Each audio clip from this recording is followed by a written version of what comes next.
Hi guys! Welcome back to Marichu Vlog. Alam mo ba na may bagong update ang YouTube para sa shorts or shorts video?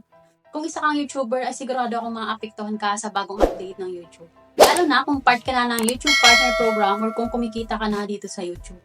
Mas madali na nga ba makakuha ng views dito sa bagong update ng YouTube Shorts? O kaya naman ay baka number tricks lang to? So, alamin natin.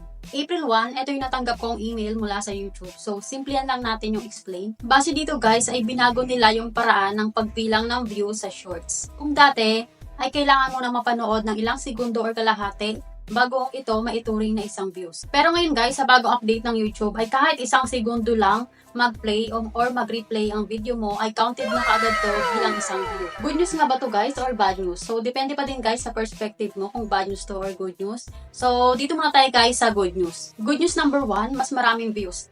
Dahil kahit isang segundo lang to mapapanood ang video mo, ay counted na kaagad ng shorts to. Maganda rin to kung ang goal mo ay tumaas ang numbers ng analytics mo.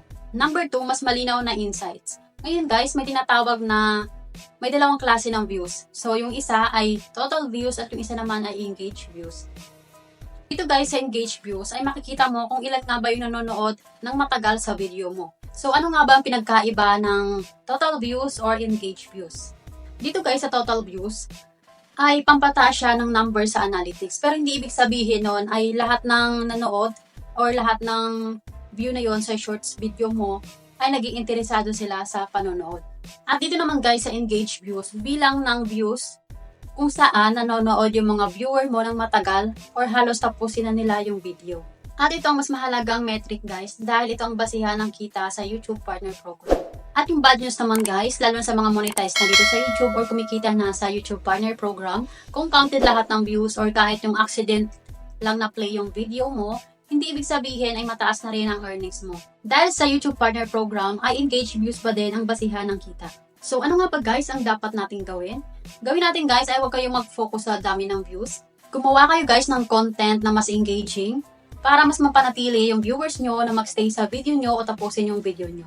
So para sa'yo guys, good news ba to or bad news? Comment mo guys sa baba at bakit. At kung nagustuhan mo to ang video na to, ay huwag mo kalimutan mag-like, share, and subscribe. At hit the bell button para updated ka sa lahat ng mga video na i-upload ko.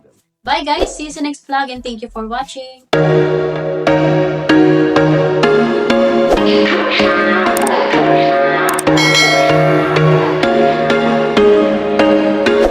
There was once